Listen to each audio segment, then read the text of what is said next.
नमस्कार साथियों, civil step Himachal में आप सभी का बहुत बहुत स्वागत है। आज का सेशन होने वाला है, इसमें हम डिस्कस करने वाले हैं कि किस तरीके से हमको HPSCB जो कि स्टेट कोऑपरेटिव बैंक है, उसमें जो जूनियर क्लर्क की वैकेंसीज आई हैं उनकी तैयारी किस तरीके से करनी है बेसिकली। तो एक स्ट्रैटेजी वीडियो है, वीडियो के लास्ट तक आप सभी ने बने रहना है। मैं हर एक एस्पेक्ट इस वीडियो में कवर करने वाला हूँ, हर एक सब्जेक्ट, हर एक टॉपिक को इसमें कवर करने वाला हूँ।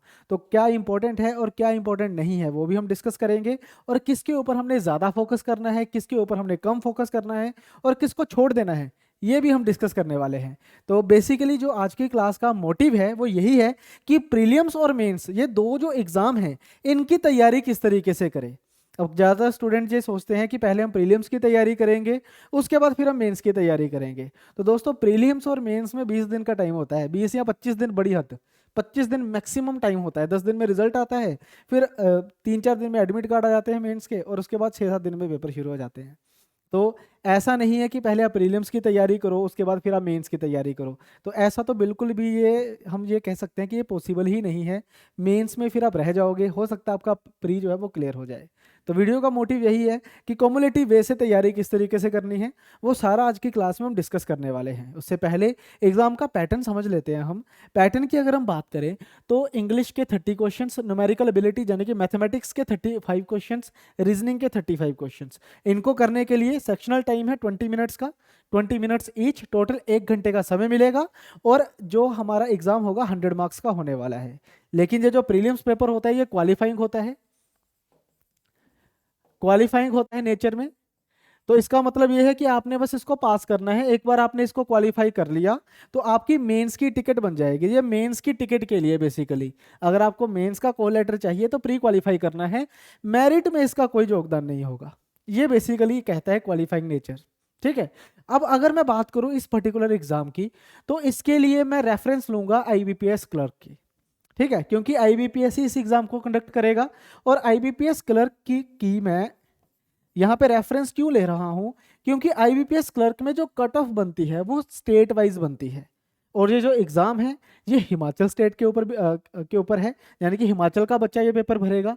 तो ऑब्वियसली इसकी भी जो कट ऑफ रहेगी, वो जो IBPS क्लर्क में स्टेट वाइज हिमाचल की कट ऑफ होती है वो रहने वाली है। यानी कि ये मान के चलो कि 70 मार्क्स आउट ऑफ 100, ये एवरेज निकाली है पिछले 3 साल की। ठीक है, 3 साल की एवरेज है 70 मार्क्स आउट ऑफ 100। बाकी ये कट ऑफ जो है ये वेरी कर सकती है, मैं ये नहीं कहूँगा कि 70 नंबर ही लेने हैं आपको। ये जो कट ऑफ होती है ये डिपेंड करती है एग्जाम के लेवल के ऊपर।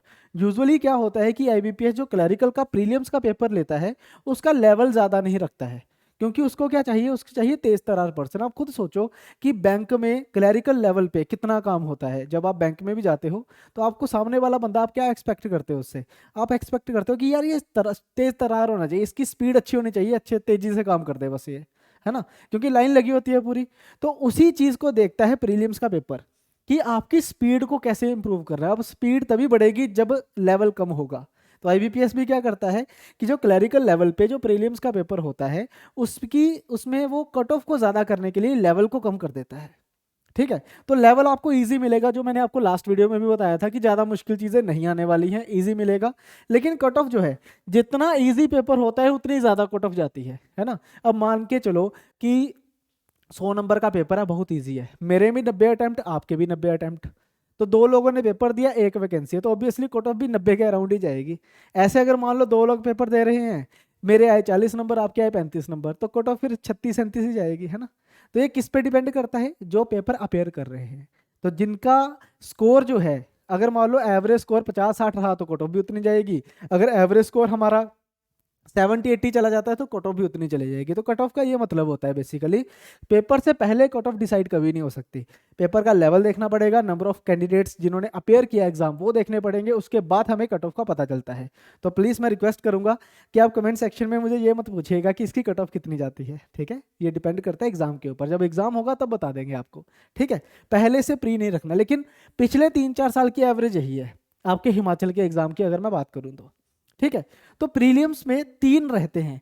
यहां पे अगर मैं general awareness, current affairs, banking और HPG के जो मेंशन करी गई है, अगर मैं इसको जोड़ देता हूं तो ये चौथा पेपर होता है जो मेंस में आता है। यानी कि मेंस में जो आपका प्री के बाद मेंस का पेपर होगा उसमें रीजनिंग, न्यूमेरिकल एबिलिटी और इंग्लिश तो वही है एज इट इज। सिलेबस में कोई चेंज नहीं है, सिलेबस एज इट इज रहेगा। एग्जाम पैटर्न में चेंज होता है वो हम आगे चल के डिस्कस करेंगे। इसमें नई चीज ऐड होगी, जनरल अवेयरनेस। कोई देखो स्टार बना हुआ है और स्टार का मतलब क्या है कि general awareness will also include questions about Himachal Pradesh. मतलब एचपीजीके के भी सवाल बनेंगे। कितने बनेंगे? 2-3, इससे ज्यादा नहीं। ऐसा नहीं है कि आपको 50 में से 20 सवाल एचपीजीके के आ जाएंगे, ऐसा कुछ नहीं होगा। बड़ी हद 5 या 6 सवाल। क्यों? क्योंकि ये जो जनरल अवेयरनेस होती है ना, इसमें ज्यादातर जो पूछे जाते हैं, जो मैक्सिमम सवाल पूछे जाएंगे वो पूछे जाएंगे करंट अफेयर्स के। करंट अफेयर्स के, ठीक है। इसमें करंट अफेयर्स के सवाल होते हैं, इसमें बैंकिंग के सवाल होंगे। बैंकिंग इन द सेंस कि आरबीआई के ऊपर पूछ लेगा, कुछ मॉनेटरी पॉलिसी उसके ऊपर पूछ लेगा, एमपीसी के ऊपर पूछ लेंगे सवाल। इसके अलावा बैंकिंग सेक्टर में के कौन कौन से बैंक होते हैं, कितने नेशनलाइज्ड बैंक हैं, कब हुए नेशनलाइजेशन, इसके ऊपर सवाल बन जाता है। आरबीआई की बॉडीज के ऊपर सवाल इसके ऊपर बनने लग जाते हैं, ठीक है। इसके अलावा नेगोशिएबल इंस्ट्रूमेंट एक्ट, ठीक है, उसके ऊपर सवाल आ जाते हैं। चेक वगैरह जो होते हैं, बिल ऑफ एक्सचेंज होता है, इसके ऊपर सवाल बन जाते हैं। प्लस इसमें आपको सवाल देखने को मिल जाएंगे जो स्टैटिक जीके होती है। स्टैटिक जीके जैसे नेशनल पार्क के ऊपर सवाल आ जाएगा, ठीक है। अब ऐसा नहीं है कि हिमाचल का पेपर है तो हिमाचल की नेशनल पार्क पूछेगा, ऑल ओवर इंडिया कहीं से भी कुछ भी पूछा जा सकता है। वाइल्ड लाइफ सेंचुरी आपसे पूछा जाएगा कि ये शहर कौन सी रिवर के ऊपर है। ये स्टैटिक सवाल होते हैं सारे, है ना। तो ये स्टैटिक जीके भी इसमें रहती है, ठीक है। गवर्नर कहाँ, कौन सा गवर्नर कहाँ पे है, किस स्टेट का कौन सा सीएम है, करेंसी, कैपिटल, ये वाले सवाल सारे स्टैटिक में आते हैं, ठीक है। तो इनको कुल मिला के इसमें ये मान के चलो कि आउट ऑफ 50 क्वेश्चंस आपको 30 क्वेश्चंस तो करंट अफेयर के ही मिलेंगे। पहले पहले क्या होता था, आज से 5-6 साल पहले जो बैंकिंग के एग्जाम होते थे ना, उसमें बैंकिंग ज़्यादा आती थी, करंट अफेयर कम आते थे। लेकिन अब एग्जामिनर को ये भी पता है कि बैंकिंग तो ज़्यादा है ही नहीं। अगर बंदा, कोई भी स्टूडेंट 5 दिन अगर तसल्ली से बैंकिंग के ऊपर लगा दे, 5 दिन बस, स्टैटिक होती है ना, 5 दिन अगर लगा दे तो बैंकिंग सारी खत्म कर देगा वो 5 दिन में ही। तो एग्जामिनर को भी पता है कि बैंकिंग से ज़्यादा सवाल नहीं पूछने हैं, करंट अफेयर से पूछेंगे। हम इसको फंसाना है तो करंट अफेयर से फंसाएंगे। तो करंट अफेयर के ज़्यादा सवाल आते हैं। बाकी बचे हुए पार्ट से आपको 20 क्वेश्चंस देखने को मिलेंगे और इसमें आपको एचपीजीके के भी सवाल देखने को मिल सकते हैं, ठीक है। तो कुछ इस तरीके से हमारा मेंस का पैटर्न भी रहता है। अब मुद्दा यह है कि क्या मुझे प्री की तैयारी पहले करनी चाहिए, मेंस में बाद में ये चीज़ें ऐड ऑन कर देंगे? तो ऐसा बिल्कुल भी नहीं है बच्चे।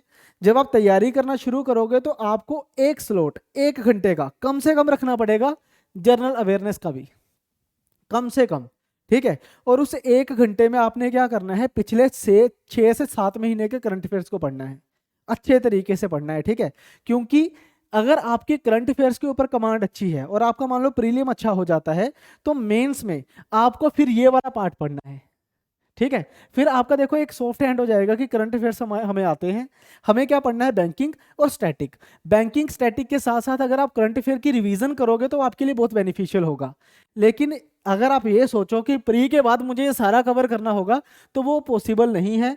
और मैं एक चीज़ और बता दूं आपको, ये बिल्कुल ट्राइड एंड टेस्टेड चीज़ बता रहा हूँ आपको कि मेंस में सिलेक्शन पता कौन करवाता है, ये वाला पोर्शन, ये पोर्शन।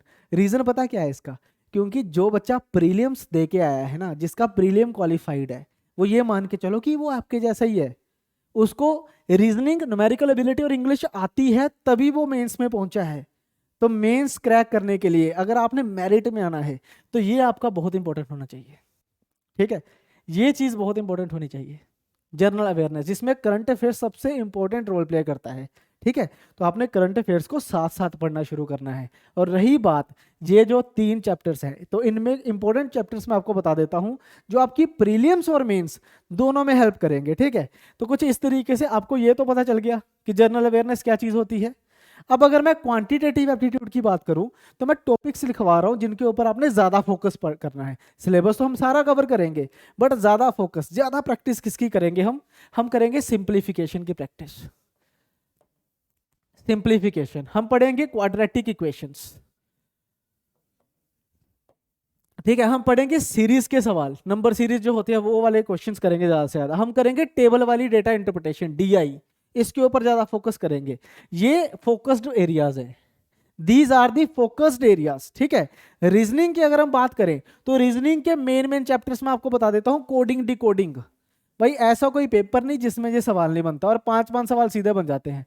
कोडिंग डिकोडिंग के सवाल आते हैं, ठीक है। Syllogism, syllogism, alpha numeric series, alpha numeric series, ठीक है। ये अल्फा न्यूमेरिक सीरीज के बड़े सवाल आते हैं, ठीक है। अभी तो मैं सिंपल सिंपल बता रहा हूँ आपको, ये जो सिंपल सिंपल है सारे, ठीक है। इसमें एक चीज और ऐड होगी हमारे पास, जो इनइक्वालिटीज होती है, less than, greater than, equal to, वो वाले जो साइन होते हैं, होता है ना कई बार इस तरीके से, ऐसे इस तरीके के जो सवाल होते हैं, इनइक्वालिटीज, इनइक्वालिटीज बहुत ज्यादा जरूरी है, ठीक है। क्योंकि क्या होगा कि ये जो मैंने चार बताए हैं ना आपको, ये जो चार चीजें बताई हैं, चार में से कोई ऐसे तीन तीन टाइप्स होंगी, चार में से ऐसे कोई तीन होंगे जिनके पांच पांच सवाल बनेंगे। मैं ये नहीं कह रहा हूं कि चारों के पांच पांच बनेंगे, लेकिन एग्जामिनर क्या करेगा, हर शिफ्ट में थोड़ा बहुत शफल करके, अब मल्टीपल शिफ्ट्स में आपका एग्जाम होगा, तो हर शिफ्ट को थोड़ा अलग अलग करके वो आपको पांच पांच सवाल के सेट दे देगा। इसमें ब्लड रिलेशन प्लस डायरेक्शन, इसके भी पांच सवाल लगा लो, ठीक है। तो इनमें से 15 सवाल तो इसमें से आएंगे, वही कि एक शिफ्ट में क्या हुआ, coding decoding, alpha numeric series, और ये आ गया। एक में सिलोगिज्म, इनइक्वालिटीज, कोडिंग डिकोडिंग बन गया। अलग अलग परमुटेशन लगा के तो वो 15 क्वेश्चन यहां से निकालेगा और 20 क्वेश्चंस आपको देगा सीटिंग अरेंजमेंट के, सीटिंग अरेंजमेंट और पजल, इसके 20 क्वेश्चंस रहते हैं, ठीक है। तो आपने क्या करना है, बस इन टॉपिक्स के ऊपर थोड़ा ज्यादा फोकस करना है, ज्यादा नहीं है, 1 2 3 4 5 6 7, 7 टॉपिक्स है बस। इन 7 टॉपिक्स के ऊपर आपने फोकस करना है। जैसे प्रीलियम्स में ये 35 क्वेश्चंस बना रहे हैं, वैसे ही मेंस में भी ये 35 क्वेश्चंस बनाएंगे। यानी कि ये जो 50 सवाल है ना, इन 50 में से 35 सवाल यही रहेंगे सेम, यही सेम रहेंगे। तो आपने क्या करना है, अच्छे लेवल की तैयारी करनी है। पहले इजी की प्रैक्टिस करो, फिर मॉडरेट की प्रैक्टिस करो। डिफिकल्ट आपको नहीं आएगा, इजी और मॉडरेट लेवल रहेगा। तो इन्हीं चैप्टर्स की आपने अच्छे तरीके से प्रैक्टिस करनी है। और ये जो चैप्टर है, ये जो मैं लिखवा रहा हूँ, ये प्रीलियम्स और मेंस दोनों में आपकी हेल्प करेंगे। सिलेबस तो सारा पढ़ेंगे, लेकिन फोकस्ड एरिया कौन से हैं, ये वाले, ठीक है। ऐसे ही अगर मैं इंग्लिश की बात करूं, तो इंग्लिश में देखो फिक्स होता है बिल्कुल, कॉम्प्रिहेंशन आएगा ही आएगा। अगर हमें पता है कि कॉम्प्रिहेंशन के सवाल आने हैं, इसमें साथ में वोकैबुलरी होती है, ठीक है, 2-3 सवाल के कॉम्प्रिहेंशन वोकैबुलरी 100% है, श्योर शॉट है कि आएगा ही आएगा, है ना। आपको क्लोज टेस्ट मिलेगा ही मिलेगा, क्लोज टेस्ट के क्वेश्चन आएंगे ही आएंगे। इसके अलावा रैपिड फिलर्स, रैपिड फिलर्स, अब इसके सवाल तो मिलने ही मिलने हैं। कभी सिंगल फिल करने वाला होगा, कभी डबल फिलर होंगे, ठीक है ना।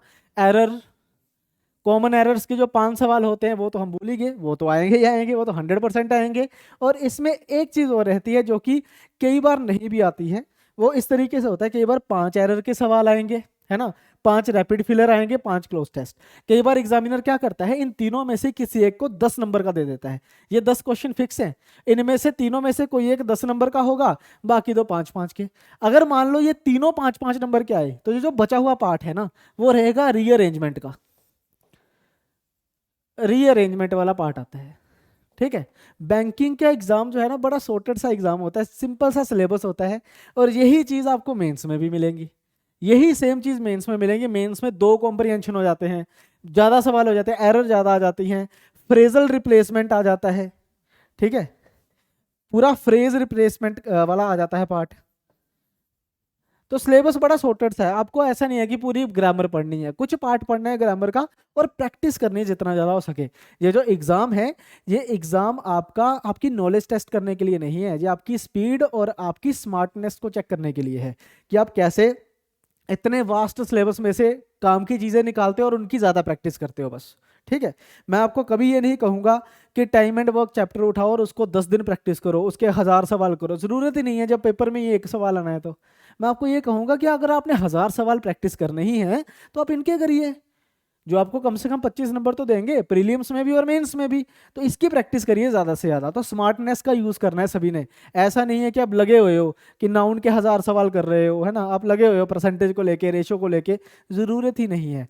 जो ज़रूरत है वो इसी पेज में, आप चाहो तो इसका स्क्रीनशॉट ले लो। ये जो मैंने लिखा हुआ है ना यहाँ पे, ये मान के चलना 90% सिलेबस है आपका, प्री का भी और मेन्स का भी 90%। और ये आप किसी भी बैंकिंग के स्टूडेंट को दिखा दियो, वो भी यही कहेगा कि यही तो है सब कुछ, बाकी तो सब ऐसे ही है, टाइम पास। मेन चीज़ें यही हैं, जो यहाँ लिखा हुआ है ना, बस वही चीज़ें ज़्यादा पेपर में आती हैं। और आप कोई भी पेपर उठा लेना, इन फ्यूचर मैं यूट्यूब के ऊपर और भी लेक्चर लेके आऊँगा, जिसमें आईबीपीएस क्लर्क का हम एक बार पैटर्न डिस्कस करेंगे। आपको साइकी समझ आनी चाहिए एग्जामिनर की आईबीपीएस की, कि बेसिकली सवाल पूछता कैसे है और वो आपसे चाहता क्या है। अगर ये चीज़ पता चल जाए तो एग्जाम इजीली क्रैक किया जा सकता है, कम हार्डवर्क और ज़्यादा स्मार्टनेस से, ठीक है। तो हमने भी क्या करना है, 30% हमने कंसेप्ट के ऊपर फोकस करना है और 70% हमारी प्रैक्टिस होनी चाहिए। और आने वाले टाइम में हम आपको प्रैक्टिस भी बहुत सारी करवाएंगे। इसके अलावा ये जो हमारा बैच भी है, इसमें मैं आपको बता दूं कि किस तरीके से हम आपको आपकी हेल्प करने वाले हैं। हमारी जो रिकॉर्डेड क्लासेस रहेंगी वो कंसेप्ट क्लासेस होंगी, जो कि लगभग सेम रहती हैं, हर क्लास सेम होती है। लेकिन हर एक चैप्टर के साथ आपकी लाइव क्लासेस एसोसिएटेड होंगी, और उन लाइव क्लासेस में हम आपको बैंकिंग एसोसिएटेड क्वेश्चंस करवाएंगे, जो आपकी बहुत हेल्प करने वाली है आपकी प्रैक्टिस में। प्लस इसमें एमसीक्यू भी ज़्यादा दिए जाएंगे, क्योंकि मेन गेम है प्रैक्टिस की। तो जो भी बैच आप लोगे, जैसे ये वाला बैच जब आप अवेल करोगे, तो जो क्वांट वाला सेक्शन भी होगा उसमें सिंप्लीफिकेशन के 4 लेक्चर मिलेंगे, आप उनको पहले देखोगे रिकॉर्डेड। फिर मैं 2 क्लासेस आपको लाइव करवाऊंगा, जिसमें मैं आपको पूरा का पूरा इन एंड आउट बता दूंगा कि किस तरीके से अपने क्वेश्चंस को सॉल्व करना होता है। क्योंकि जब आप मुझे देखोगे कि कैसे मैं सॉल्व कर रहा हूं, आपकी भी प्रैक्टिस उसी तरीके से होगी। और वही मैं चाहता हूं कि कम से कम पेन का यूज किए बिना ज्यादा से ज्यादा माइंड कैलकुलेशन के साथ कैसे हम कम समय में सवालों को कर सकते हैं। क्योंकि प्रीलिम्स को क्रैक करने के लिए बेसिक कंसेप्ट तो क्लियर होने ही चाहिए, लेकिन एक्यूरेसी और स्पीड भी बहुत जरूरी है। अगर मान लो 70 कट ऑफ भी जा रही है, तो 60 मिनट में 70 सवाल सही करने पड़ेंगे आपको, तब जाके 70 मार्क्स आएंगे आपके। जाने कि आपको 1 मिनट से कम का समय मिलेगा। ऑन एन एवरेज 40 सेकंड एक क्वेश्चन के लिए होते हैं, और 40 सेकंड में किस तरीके से एक सवाल निकाला जाता है वो हम देखेंगे। ये जो 40 सेकंड्स होते हैं ये एवरेज होता है। कुछ सवाल 10 सेकंड में भी निकलने वाला होता है, कुछ 20 सेकंड में, कुछ के लिए 1 मिनट भी। लेकिन वो सवाल को आइडेंटिफाई करना बहुत जरूरी है, और वो चीज़ प्रैक्टिस से ही आने वाली है। तो आई होप ये सारी चीज़ें आपको समझ आ गई होंगी। बैच आज से शुरू हो चुका है, क्लासेस जाना आज से शुरू हो चुकी हैं। इस बैच को आप ज्वाइन कर सकते हो, डिस्क्रिप्शन में आपको लिंक मिल जाएगा, इसको ज्वाइन जरूर करना। और इसमें जो टेलीग्राम ग्रुप होगा उसको भी आपने ज्वाइन करना है, ताकि आपको डेली बेसिस पे प्रैक्टिस के लिए क्वेश्चंस प्रोवाइड करवाए जा सके। तो मिलते हैं दोस्तों अब नेक्स्ट सेशन में। आई होप आपको ये वीडियो अच्छी लगी होगी। अच्छी लगी है तो वीडियो को लाइक ज़रूर करें। कोई भी सजेशन अगर आप देना चाहते हो तो आप कमेंट सेक्शन में बोल सकते हो, आपकी पूरी सुनवाई होगी। प्लस हम YouTube के ऊपर भी प्रैक्टिस सेशन लेके आएंगे, ताकि वो स्टूडेंट जो ऑलरेडी तैयारी कर चुके हैं उनको भी हम बेनिफिट दे सके। तो चलिए दोस्तों, इसी के साथ आज का सेशन मैं खत्म करता हूं। मिलते हैं नेक्स्ट सेशन में, तब तक के लिए thank you very much, bye bye.